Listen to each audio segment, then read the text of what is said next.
And we'll start with Mr. McKinnon. Thank you, Chair. My first question is for Ms. Bogdan. Mr. Zaid has, in his presentation, has asked for a drug identification number to be assigned to cannabis. I was wondering how that would work, whether there are issues with that, and what would be involved. Thank you for that question. Cannabis can be classified as a therapeutic drug under the Food and Drugs Act. If a company wishes to market a drug in Canada, there is a process that they can go through to apply to do so. And Health Canada would review the evidence that is put forward to verify the product's safety, efficacy, and quality. Part of the process involves presenting results of preclinical and clinical studies that have been conducted either in Canada or overseas, and details regarding, the production and the packaging of the drug and a number of other aspects.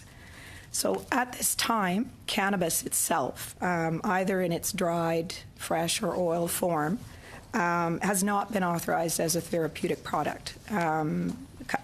No company has brought forward an application or the clinical evidence that would be required. However, I would point out that a number of cannabis-based drugs, there are in fact two, have been approved, have undergone the market authorization process, have received a DIN, and as such are available for sale and would be eligible for reimbursement from plans. Okay, so apart from those two products, I mean, producer or manufacturer hasn't come forward and said, listen, we want a DIN for this product, and here is the evidence, and so on and so forth. Okay. Mr. Zaid, can you give us any feedback regarding that? Have you talked to people about applying for such an identification number? Yeah, so we'd absolutely love to see a drug identification number application put forward by a drug company, but one of the issues surrounding cannabis and what makes it unique is that it's a plant. It's not a patentable molecule, and that's typically what the Therapeutic Drug Directorate regulates. So when talking about cannabis, there's a wide range of indications. So really, it does come back to the research. We really need to focus on medical cannabis-specific research. And the government has an obligation, we believe, in this role, because of the limited patentability of cannabis, to really incentivize research and ensure that we have the research needed to get to that DIN. But really, in the interim, we do believe cannabis should be assigned a DIN or something equivalent to start facilitating reimbursement, as it's such a vital issue for patients across the country. It sounds like there's not enough research, and it just needs people to enter the formal process to make that happen. And you're not aware of anybody having started such a process? Not in terms of the application process, but there are definitely some small-scale clinical trials ongoing by some of the licensed producers, but it's not nearly to the degree that we would like to see it. We'd also like to see the $25 million invested to CIHR so that they can grant it out so that it's unbiased research, not necessarily sponsored by drug companies as well. So really it does come back to the research and again, the patentability, as well as really the wide range of indications means that there's a lot of research to be done, expensive clinical research. The Arthritis Society, about a couple years ago, held a forum, brought all the researchers together, and created a report that set out a list of priorities. So now we have the priorities, we know what we need to study, we really just need the funding to enable us to do that. I think Ms. Black would like to respond to this. Is that correct? Well, I mean, part of the, there is quite a lot of great research around medical cannabis. It's large-scale human clinical trials that is really where the dearth of research is. And we have to remember that we're talking about a plant that's been prohibited for almost 100 years. So people that have been wanting to research it, it's been impossible to find a legal, consistent supply. It's very onerous and takes an extremely long time to get licensing, even for laboratories. So one of the things that this this government can do, besides funding research, is to encourage, facilitate, and expedite it in any way that's in your power to do so.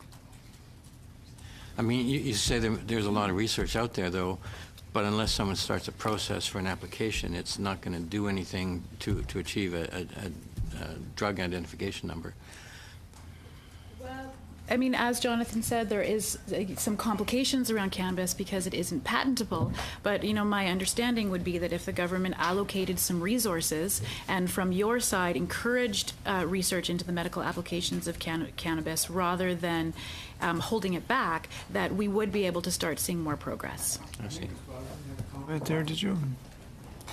If I could offer, you know, one, I perhaps should have said that in my first answer to the committee member's question, Mr. Chair, is that, you know, the proposed Cannabis Act would provide greater flexibility for the minister to authorize different types of cannabis research than we do now. And what I mean by that is, you know, it would improve the current process, which requires individuals to seek an exemption in order to be able to do this kind of research. So I think, you know, one of the virtues of the proposed legislation is that it will enable and facilitate research. And I perhaps should have mentioned that from the outset.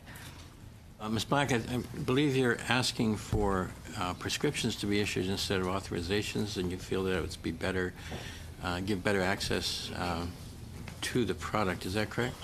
Well, because the current medical regulations, the ACMPR, we call the authorization to cannabis an authorization rather than calling it a prescription, because this is like the chicken and the egg, back to the fact that it's not an approved medicine, and so we can't technically call it a prescription because it isn't actually an approved medicine.